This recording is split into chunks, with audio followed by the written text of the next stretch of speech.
नमस्कार दोस्तों, स्वागत है आप सभी का आपके अपने YouTube चैनल ग्लोबल पत्रिका पर। दोस्तों, आज हम हिंदी टेस्ट सीरीज के अंतर्गत टेस्ट नंबर 4 देखने वाले हैं। यहाँ पर वर्तनी से संबंधित प्रश्न है। साथ ही साथ यहाँ पर वर्ण विच्छेदन, वर्ण संयोजन से ही प्रश्न लिए गए हैं। प्रत्यय से प्रश्न है और पंचमाक्षर की जगह कब अनुस्वार आता है, यहाँ से भी प्रश्न है। तो आज की वीडियो में कई सारे टॉपिक हैं, जिस कारण आज की वीडियो काफी महत्वपूर्ण है। इसको पूरा देखें और अपने दोस्तों के साथ भी इसको जरूर शेयर करें। तो आइए देखते हैं टेस्ट नंबर 4 का पहला प्रश्न। आज का पहला प्रश्न है देखिए, वर्ण विच्छेदन दे रखा है और पूछा है कि इसका शुद्ध वर्ण संयोजन क्या होगा। जब किसी शब्द को दोस्तों हम इस रूप में लिखते हैं, यानी स्वर और व्यंजन अलग करके लिखते हैं, तो यह कहलाता है वर्ण विच्छेदन।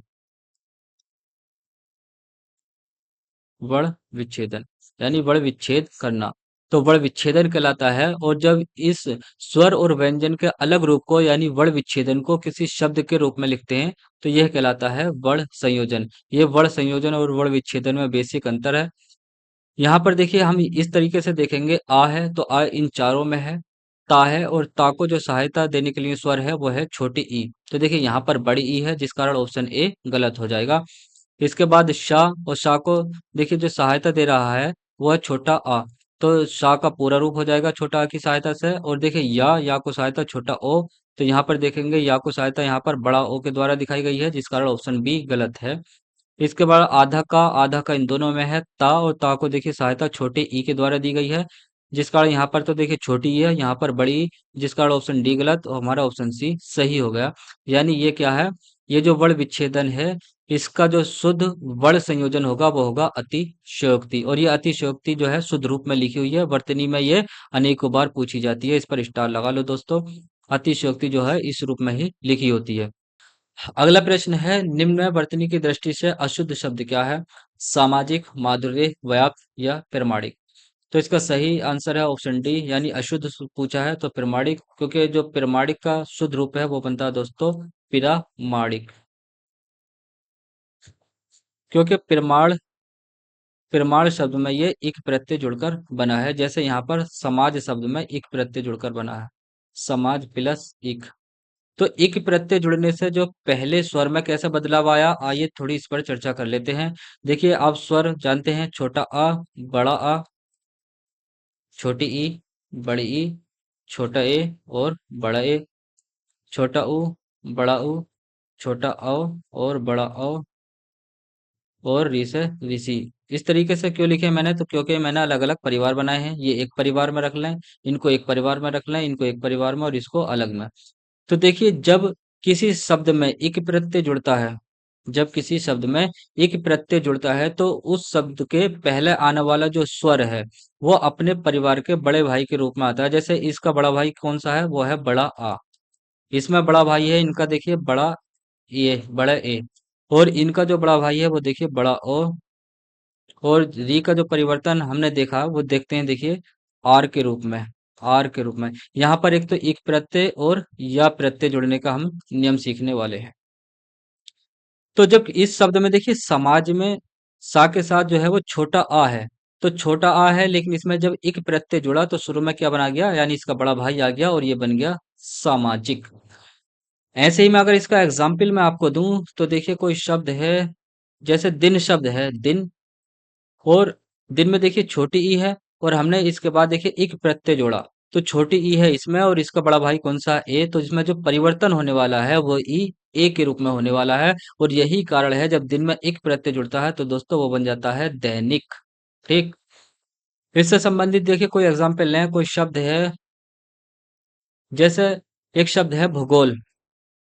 भूगोल, देखिए इसमें ऊ है, छोटा ऊ। और छोटा ऊ है, लेकिन हम जब इसमें एक प्रत्यय जोड़ेंगे तो हम देखेंगे जो इसका पहला स्वर है ऊ, ये किस रूप में बदलेगा, तो ये बदलेगा अपने बड़े भाई को लेकर आएगा, और बड़ा भाई है इसमें ओ, जिस कारण ये हो जाएगा भौगोलिक। ठीक। अच्छा, इससे संबंधित, री से संबंधित, जैसे एक शब्द है दोस्तों गृहस्थ।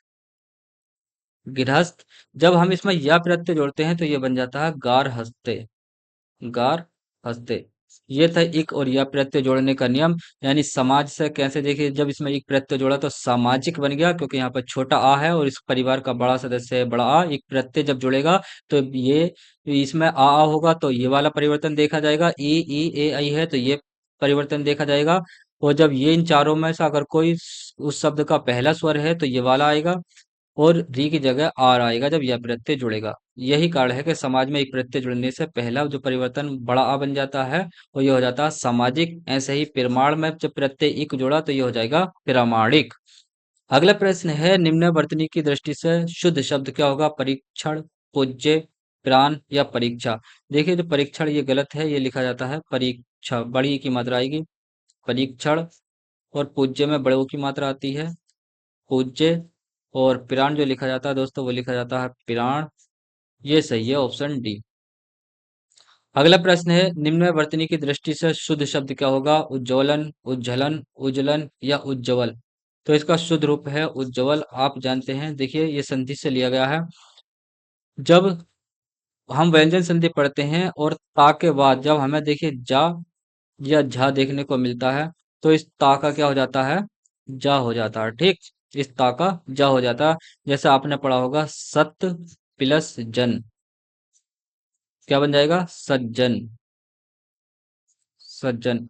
ऐसे ही ये जो शब्द बना है दोस्तों, ये बना है उत प्लस ज्वल से, और ये बन जाएगा दोस्तों, इसमें आधा जा जो है दो बार आता है उज्जवल। और ये वर्तनी में अनेकों बार प्रश्न पूछा जाता है, स्टार लगा लेंगे। अगला प्रश्न है, संस्कार शब्द में बना अनुसार निम्नलिखित में से कौन सा वर्ण है? अंग है, उआ है, ना है, यड़ा है। तो देखिए, जब आप देखें अंतस्थ व्यंजन, हमारे जो अंतस्थ व्यंजन है वो है चार। कौन कौन से? या, रा, ला और वा। इसके बाद देखिए ऊष्म व्यंजन, ऊष्म व्यंजन, ऊष्म व्यंजन है शा, सा, सा और हा। जब अनुस्वार आए और इन शब्दों में से, यानी इन 8 शब्दों में से कोई हो, तो वो होता है अंग का स्वयं का रूप। यानी जो हमारे ये अंग होता है, ये होता है अनुस्वार। और जो ये होता है अयोगवा में दूसरा, इसको बोलते हैं हम विसर्ग। ठीक। तो जब इन 8 वर्णों में से इस बिंदु के बाद कुछ ये देखने को मिलेंगे, ये 8 वर्ण, तो वो जो होगा अनुस्वार का स्वयं का रूप होगा। अच्छा, वहां कब होता है, ना कब होता है, ये हम आगे देखने वाले हैं। देखिए, संयम शब्द में बना अनुस्वार निम्नलिखित में से कौन सा वर्ण है? तो इसको ज्यादा डिटेल में बताने की जरूरत नहीं है, पीछे बता चुका हूँ। या क्या है? अंतस व्यंजन है। या अलावा, तो इसमें क्या होगा? अंक का स्वयं का रूप होगा। ऑप्शन ए सही हो गया। अगला प्रश्न है, आनंद शब्द में बना अनुस्वार निम्नलिखित में से कौन सा वर्ण है? देखिए, इसको बताने के लिए मैं आपको पहले स्पर्श, जो हमारे स्पर्श व्यंजन है कितने हैं? 25। कौन कौन से? का, खा, गा, घा और अड़ा। इसके बाद चा, छा, जा, झा और उआ। टा, ठा, डा, ढा और अड़ा। इसके बाद देखिए ता, था, दा, धा और ना। पा, फा, बा, भा और मा। ये हमारे स्पर्श व्यंजन है 25। और 1 2 3 4 5, ये जो पांचवा अक्षर है, ये कहलाता है दोस्तों पंचमाक्षर। पंचमाक्षर, बहुत बढ़िया नियम बताने वाला हूँ। इसको पंचमाक्षर भी बोलते हैं, और इसको अनुनासिक, अनुनासिक वर्ण भी बोलते हैं, या नासिक के वर्ण भी बोलते हैं। सही है, ये 3 नाम है इसके, पंचमाक्षर, अनुनासिक या नासिक के वर्ण। और ये जो पहले 4 हैं, इनको बोलते हैं निर्नुनासिक, निर्नुनासिक। ये वो टेस्ट सीरीज नहीं है दोस्तों, प्रश्न पढ़ा और आंसर लगाया, आगे बढ़ गए। यहाँ पर ऐसा कॉन्सेप्ट बताऊंगा, यहाँ से बनने वाले आगे को जितने भी प्रश्न होंगे, आप उसको ऐसे ही प्रश्न पढ़ेंगे और आंसर लगाएंगे। ठीक। तो जो पांचवा अक्षर है, इसको पंचमाक्षर, अनुनासिक, नासिक के वर्ण बोलते हैं। यानी जो इसका उच्चारण होता है वो नाक और मुख दोनों से होता है। और जो निर्नुनासिक यानी स्पर्श व्यंजन के पहले 4 वर्ण होते हैं, इनका उच्चारण मुख के द्वारा ही होता है, केवल मुख के द्वारा। सही है। अब कोई शब्द, जैसे यहाँ पर आनंद लिखा हुआ है, तो हम यहाँ पर देखेंगे बिंदी के बाद कौन सा वर्ण है। अगर अंतस्थ और उसमें में से है, तो ये तो इसका स्वयं का रूप होगा अंग का, यानी अनुस्वार का। लेकिन इसके बाद हमने देखा यहाँ क्या है? दा है। और दा वाले परिवार में हम देखेंगे इसका जो पांचवा अक्षर है वो ना है। यानी इसका जो सही आंसर होगा ऑप्शन सी होगा, ना। देखिए दोस्तों, जो स्पर्श व्यंजन ये मैंने लिखे हैं, इनके सबके नीचे हलंत है, लेकिन आपको जल्दी जल्दी में मैंने इसका हलंत नहीं लगाया। लेकिन हलंत है, आप याद रखेंगे, क्योंकि जो व्यंजन होता है व्यंजन का आधा रूप ही शुद्ध रूप होता है, सही है। आधा रूप ही शुद्ध रूप होता है इसका। तो यहाँ पर हम देखेंगे इसके बिंदी के बाद या अनुस्वार के बाद क्या है, दा है, और दा किस परिवार से है, तो दा का परिवार का जो पांचवा अक्षर है वो है ना, तो इसका सही आंसर हो जाएगा ऑप्शन ना। जैसे आपने कंचन शब्द लिखा देखा होगा, कंचन को हम इस तरीके से भी लिखते हैं, तो कंचन में हमने ये आधा ना क्यों नहीं बनाया, क्योंकि चा के परिवार में देखेंगे हम, चा का परिवार का जो पांचवा अक्षर है वो वाह है, इस कारण ये शब्द सही होता है, ये गलत होगा, क्योंकि चा के परिवार में का जो पांचवा अक्षर है वो ना नहीं है, इस कारण ये गलत हो गया। ठीक है, तो इसका सही आंसर हो जाएगा ऑप्शन सी। अगला प्रश्न है, किस शब्द में री का प्रयोग हुआ है, उर्दू, हृदय, वर्षा या फिर शांत, तो इसका सही आंसर है ऑप्शन बी, हृदय। देखिए हा है इसमें, हलंत लगाओ, प्लस इसमें री की मात्रा है, ठीक। फिर इसके बाद देखिए दा आ जाएगा, दा पे हलंत, और दा को सहायता दे रहा है यहाँ पर छोटा आ, फिर प्लस आ जाएगा या, और या को सहायता दे रहा है छोटा आ, इस कारण से हृदय का ये क्या हो गया, वर्ण विच्छेद कर दिया हमने। अगला प्रश्न है, निम्नलिखित में से किस शब्द में रा का रेफ रूप है, ये मैं आपको बता चुका हूँ पहले भी, जो रेफ रूप होता है वो होता है ऊपर लगा हुआ, यानी ये रेफ रूप है रा का, और जो नीचे होता है, यानी ये जैसे ग्रीस में है, ये होता है दोस्तों पदेन रूप, तो पदेन रूप, सही है। अगला प्रश्न देखेंगे, कंकाल शब्द में बना अनुस्वार निम्नलिखित में से कौन सा है।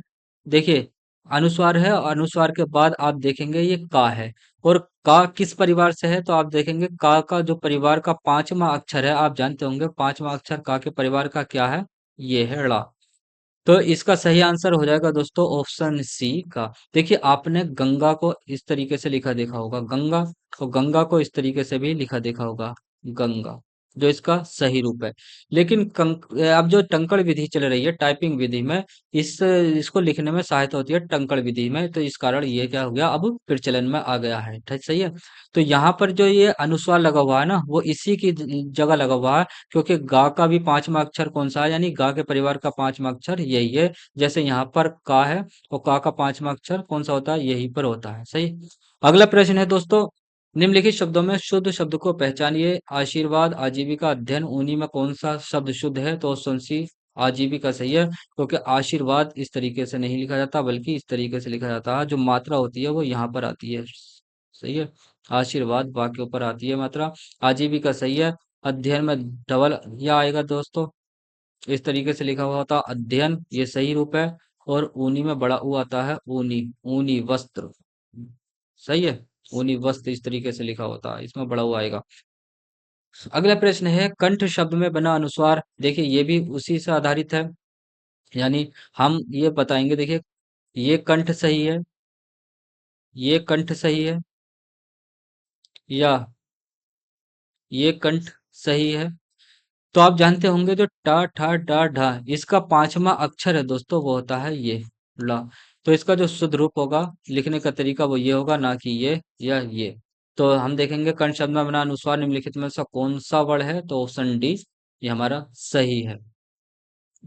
अगला प्रश्न है, चंद्र बिंदु का प्रयोग किस भाषा में होता है, पाली, उर्दू, हिंदी, संस्कृत, तो चंद्र बिंदु का प्रयोग दोस्तों हिंदी भाषा में होता है। और आप जानते होंगे जब हम तत्सम और तद्भव पढ़ते हैं, तद्भव, तो जिस पर चंद्र बिंदी लगी हो वहां के मिच कर आप तद्भव लगा दें, क्योंकि तद्भव क्या होते हैं, हिंदी के शब्द होते हैं। और तत्सम होते हैं, देखिए तत् का मतलब होता है उसके, तत् का मतलब होता है उसके, और सम का मतलब होता है समान। तो यानी जिस भाषा से ये शब्द बनता होगा उसके उसे हम बोलेंगे उसके समान। कुछ लोग इसको देखे तत्सम से कहते हैं संस्कृत के शब्द, यानी संस्कृत से बने शब्द, संस्कृत से बने शब्द नहीं, वो जिस भी भाषा से वो शब्द बने हैं, इसका मतलब यही है, ये उसके समान, यानी वे जिसके, जिस भाषा से बना है उसके समान, ठीक। अगला प्रश्न है दोस्तों, पंचानन शब्द में बना अनुसार निम्नलिखित में से कौन सा, देखिए अनुसार के बाद क्या आया, चा, और चा का आप जानते हैं जो पंचमा अक्षर है वो क्या है, चा छा जा जा उआ, ये है चा का पंचमा अक्षर, तो इसका सही आंसर हो जाएगा ऑप्शन ए। अब तो आप आंखें मीच के लगा देंगे, ऑप्शन पढ़ने की भी जरूरत नहीं है, क्योंकि पंचानन में भी ये है, क्योंकि पंचानन ऐसे भी हम लिख सकते हैं, पंचानन, जैसे हम कंचन लिखते हैं, कंचन, सही है। अगला प्रश्न है, शुद्ध वर्तनी वाला शब्द क्या है, अधीन, अधीन, आधीन या आधीन, तो देखिए शुद्ध वर्तनी वाला शब्द है इसमें ऑप्शन बी अधीन, सही है। तो ये थी आज की हमारी वीडियो। अच्छा दोस्तों, जैसे मैंने आपको बताया कि पंचमा अक्षर हम देखते हैं जो उसके परिवार से अगर कोई, जैसे क वर्ण है, क, ख, ग, घ और ल, सबके नीचे हलंत लिखा हुआ। ऐसे ही जैसे ता वर्ग लिख लें, ता, था, द, ध और ना। अच्छा, हमने ये शब्द लिखा, जैसे कोई शब्द लिखो, कंचन, कंचन। तो इसकी जगह देखिए, जब किसी वर्ग का जो पांचवा अक्षर है वो शब्द के बीच में जब आधा आए तो हम उसे अनुस्वार के रूप में लिख सकते हैं, जैसे हमने कंचन लिख दिया। ठीक है, ये भी सही है। अच्छा, जैसे हमने यहाँ पर लिखा चंदन, चंदन। तो हम जानते हैं पांचवा अक्षर है और शब्द के बीच में आधा आया, तो इसको हम अनुस्वार के रूप में लिख सकते हैं, चंदन। अच्छा दोस्तों, एक शब्द मैं लिखता हूं, जैसा अन्न। आप जानते हैं जो अन्न है ये ना है बीच वाला, ये पंचमाक्षर है और शब्द के बीच में आया है। क्या हम इसको इस तरीके से लिख सकते हैं, अन्न? तो मैं कहूंगा ये गलत है। गलत क्यों है? देखिए, जब शब्द के बीच में पंचवा पांचवा जो अक्षर है वो आधा आए और उसके बाद उसी परिवार का कोई सदस्य हमें दिखता है, तो हम उसको अनुस्वार के रूप में लिख लेते हैं। लेकिन जब दोस्तों, जब शब्द के बीच में पंचमा अक्षर आधा आए और उसके बाद भी पंचमा अक्षर हो, तो हम यहाँ पर अनुस्वार नहीं लगा सकते। फिर इसका सही रूप जो होगा यही होगा, सही है।